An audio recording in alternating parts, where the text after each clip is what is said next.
My brother took our father's life insurance and told everyone I'd refused my share. When I confronted him, he smiled and said, "You were always the disappointment. I earned that money cleaning up your messes." I didn't respond, but I took that statement to someone who knew the truth and what we did together.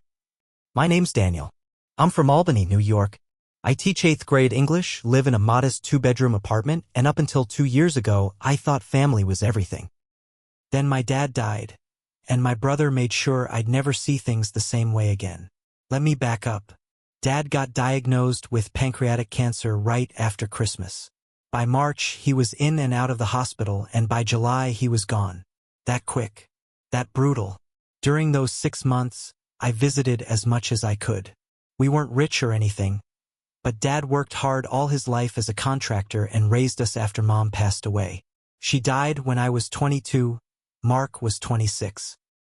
We leaned on each other back then, or at least I thought we did. Mark's always been the more polished one. CPA, firm handshake, button-down shirts, condo in Saratoga with a wine fridge. I was the emotional one. I took longer to find my footing in life. Had a rough patch after college, got into some credit card debt, spent one night in a holding cell after drinking too much and arguing with a cop. Nothing violent, nothing that stuck, but it followed me. Especially in Mark's eyes. I figured we were past all that. Grown men. Old history? Apparently not. The last real conversation I had with Dad happened a couple of weeks before he passed. He was lying in the hospital bed, hooked up to machines, thinner than I'd ever seen him. He pulled me in close and said, "You and Mark, I split the policy between you. That way you can both move forward. Take care of each other." I didn't think about it much at the time. I was focused on saying goodbye. But I remembered those words later. After the funeral, I was a mess. I didn't care about money. I just wanted to sleep and not feel anything. So when Mark told me he'd handle the estate stuff, I said fine. I trusted him. I shouldn't have. Weeks went by. I figured things were just taking time. But then Aunt Jeannie called. That conversation stays with me. "Daniel," she said, "Mark told us you didn't want your share of the life insurance. Said you told him to keep it." "What?" I said, sitting up on the couch. "That you said it would be better for him to manage things because you didn't want the money." My hands went cold. I remember walking to my kitchen, staring out the window, not even knowing what to say. "I never said that," I told her.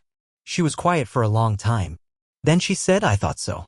I called Mark 5 times. Straight to voicemail. I texted him, "We need to talk." Nothing. Then, out of nowhere, he finally replied, "Panera on Wolf Road. Tomorrow at noon." I showed up. He was already sitting down, typing something on his laptop like he hadn't just stolen from me. When I sat down, he didn't look up. Just said, "I don't see what the big deal is. You told the family I didn't want my share. Why would you lie?" He finally looked at me. I'll never forget how calm he was. "You were always the disappointment," he said. "You think Dad didn't talk to me about all the crap he had to deal with because of you? I earned that money cleaning up your messes." I stared at him. My mouth opened, but nothing came out. "I did what was best for both of us," he added. "You would have wasted it anyway." I stood up, walked out without another word. Not because I didn't have anything to say, but because I knew then, this wasn't about money. This was about how little he thought of me, and I wasn't going to talk my way out of that. I was going to show him. The next morning, I started digging. Dad kept an old fireproof box in his closet. It had a copy of the will, birth certificates, Mom's jewelry appraisal, and tucked in the back, a business card for Debbie Coyle, his lawyer. I called and left a message. She called me back 2 hours later. I told her everything. She got quiet, then said, "Can you come in tomorrow?" Her office was small, clean, smelled like lemon polish. She pulled out a manila folder, opened it on her desk, and laid out the original insurance paperwork. 2 names. Mark Holloway and Daniel Holloway. 50/50ths. Then she pulled out another sheet. A sign form saying I declined my portion and assigned it to Mark. My stomach dropped. I could tell by her face she already knew it was fake. "I never signed this," I said.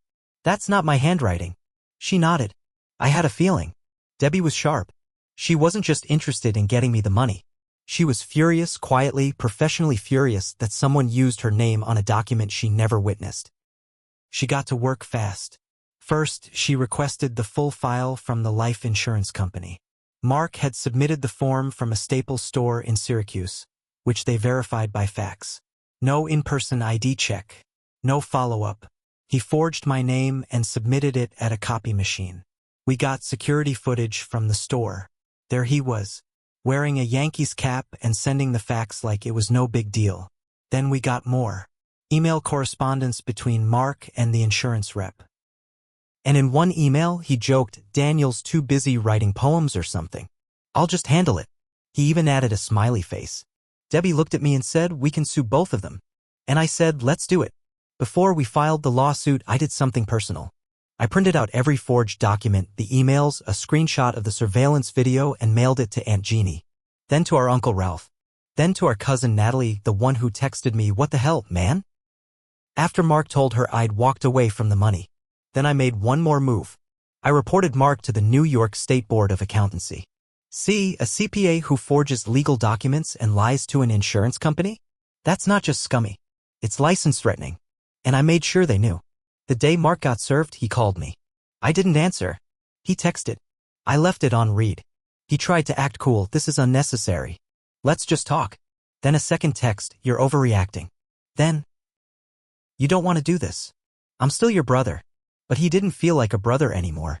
He felt like someone who had waited for our dad to die so he could rewrite the story, cut me out, take the money, and pretend it was justified. He thought I'd fold. Stay quiet. He forgot who raised me. And we weren't done yet. After Mark got served, the cracks started showing. Debbie had warned me. Once pressure hits, people like your brother start scrambling. He'll make mistakes. Don't respond to anything directly. Everything goes through me now. She was right. A week after the papers were filed, I got a call from my old friend Travis. He works in IT at the accounting firm where Mark used to be a partner. "Hey," Travis said, "not sure what's going on, but your brother had a full-blown meltdown at the office today. Something about people stabbing him in the back. He got pulled into a closed-door meeting with HR and hasn't come out since." I didn't say much. Just thanked him. But I could feel it. This wasn't just a family problem anymore. It was starting to eat into the world Mark had built for himself. That night, Aunt Jeannie called again. "Did you send me that envelope?" she asked. "Yeah." I knew something was wrong. The day after the funeral, Mark told me he was handling everything. But when I asked about you, he just waved it off. She paused, then added, "You know what bothers me the most?" He didn't even sound guilty. The lawsuit moved faster than I expected. Debbie filed not just for my half of the insurance money, but for damages, legal costs, and civil fraud. Mark lawyered up with some hotshot from Schenectady. The guy came in cocky, tried to delay things, but the evidence was too strong. There was the forged signature, the lack of witness, the security footage, the emails, and the fact that no one, not even Debbie, had seen me sign anything. Then things got worse for him. Remember that report I filed with the CPA board? It didn't just sit there. 3 weeks later, Mark got notified that he was under formal investigation. He'd broken ethical standards, lied on documents, and could no longer practice without restrictions. His firm suspended him without pay while they waited for the outcome. That was the same week the local news picked up the story, small headline, but it was enough. Albany CPA accused of forging brother's signature in life insurance dispute. It had our last name, our faces. That's when the calls started. Mark showed up at my apartment unannounced. I looked through the peephole. He looked like hell. Unshaven, tired, dark bags under his eyes. I didn't open the door. "Dan, come on," he said. "Let's talk." I stayed quiet. He kept going. "I'm losing everything. I could lose my license. My house. Just drop it. Please." Still silent. "I'll give you the money, all right? I'll pay you the full amount. Just stop this." That part almost made me open the door. Almost. But then I remembered him sitting across from me at Panera, telling me I didn't deserve a dime. That he earned it. That I was always the disappointment. No, he didn't get to decide the terms now. I said through the door, "Too late, Mark. You did this. You finish it." He stood there another 10 seconds. Then I heard him walk away. A few days later, Debbie called with a new update. "Mark's lawyer made an offer," she said. $125,000 plus legal costs. He wants to settle. I shook my head. No, you sure? I want this on record. I want a judge to say out loud what he did. She didn't argue. Neither of us wanted to leave room for him to spin this later. Then something unexpected happened. Someone else came forward. A woman named Alice Rivera. She was Mark's ex-girlfriend from years ago. They dated right after college. I barely remembered her. She emailed Debbie directly. Said she heard about the lawsuit and had something we might want to see. What she sent made my jaw drop. A scanned copy of a letter Mark had written her 10 years ago, back when they were still together. He was angry, talking about how stupid people sign things without reading them, and that, if you act confident enough, they just believe it's legal. He literally bragged about tricking an old client into signing over a bigger tax refund than they were owed. It was old, but it was a pattern. And it showed this wasn't a one-time mistake. This was who he was. The judge didn't take long. We went to court. Mark sat there quiet, not smug anymore. His lawyer tried to spin it like a misunderstanding. That I hadn't asked for the money, so Mark assumed I didn't want it. That the signature was inspired by past ones and not intended to deceive. But the judge wasn't buying it. Especially not after the handwriting expert took the stand. Or when Debbie read out loud the exact lines from Mark's email, "Daniel's too busy writing poems or something." The courtroom was dead quiet. Then the judge said this was deliberate. This was fraudulent. And it was personal. He didn't issue a final judgment that day. But I could see it in his eyes. We were winning. And Mark was finally losing. The day after court, I thought I'd feel better. But instead, I just felt wired. Like I was waiting for something. I knew Mark wasn't done trying to claw his way out. And I was right. A week later, Debbie called me. "You're not going to like this," she said. Mark's lawyer filed a motion. They're trying to introduce a new witness. Someone who says you told them you were planning to give your share to Mark anyway. What? Who? She paused.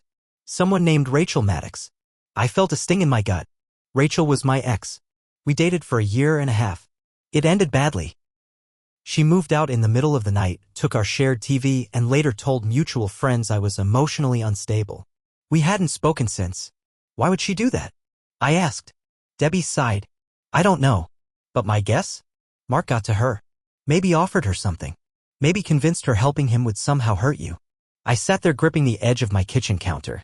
He wasn't just trying to lie to the court now. He was dragging people from my past into this.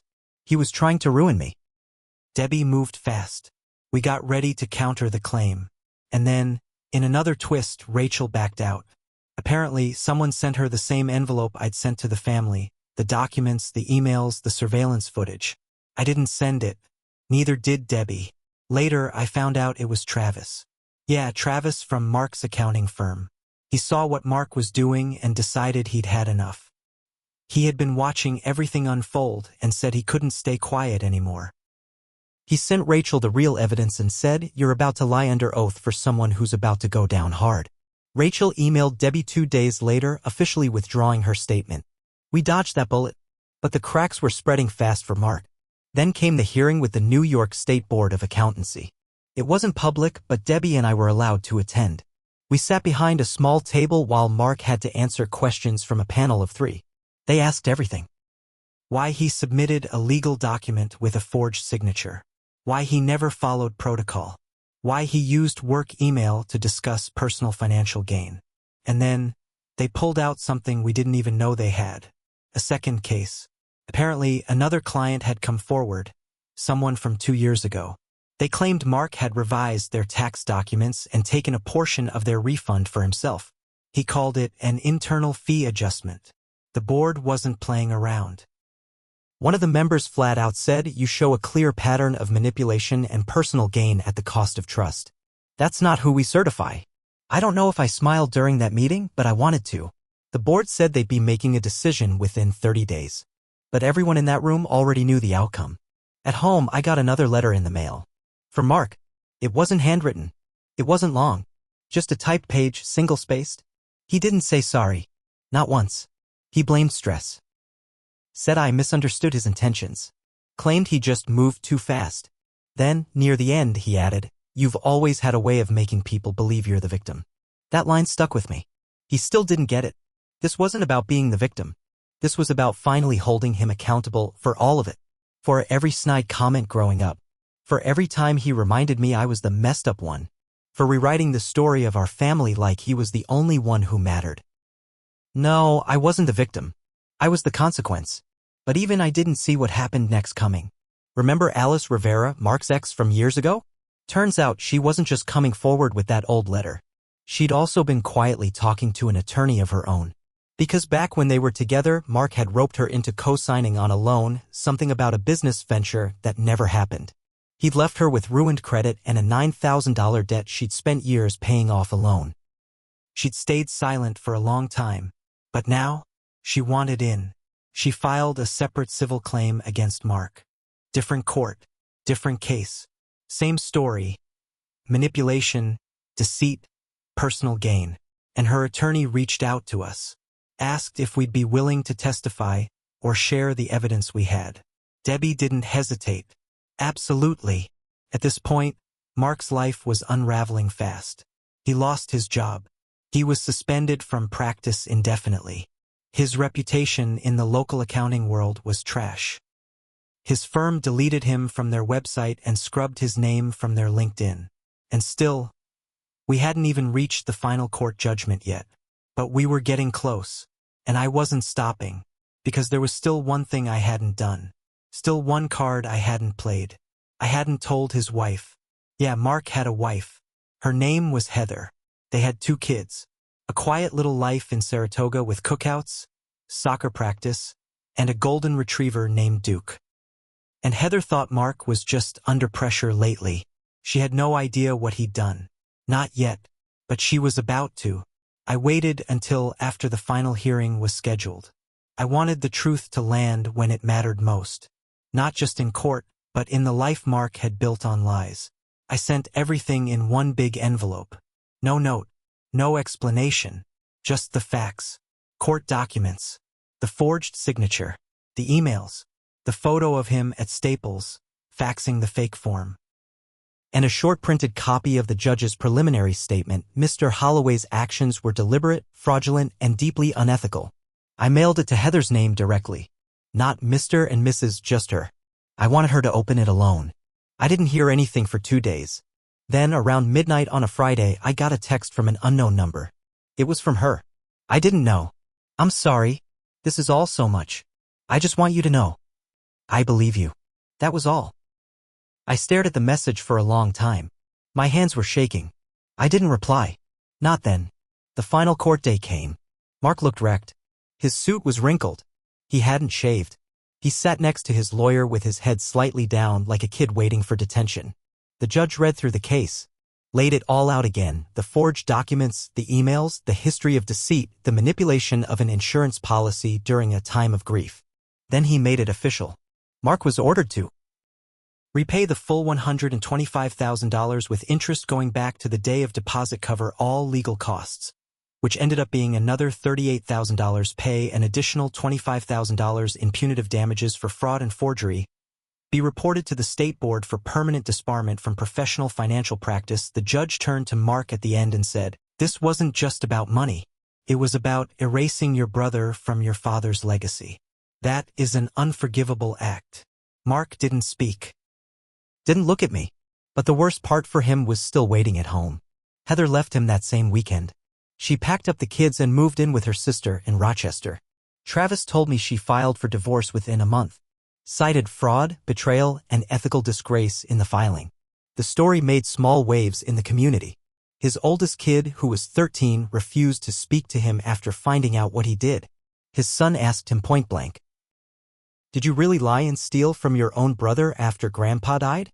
Mark didn't answer. That kid told the school counselor he didn't want to live with his dad anymore. Wanted to stay with his mom. That was all Heather needed to take full custody. Now Mark gets supervised visits once a month. No overnights. No holidays without court permission. And Duke? The dog? She took him too. As for me, I got the money. Debbie helped me set up a small trust.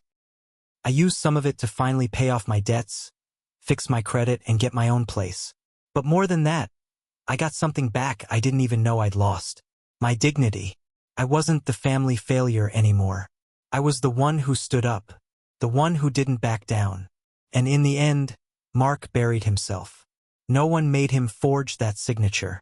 No one told him to lie, to manipulate, to try and rewrite the story of who I was. He did that on his own. He thought he could steal our father's legacy and get away with it. He forgot I was still here, and that I remembered everything.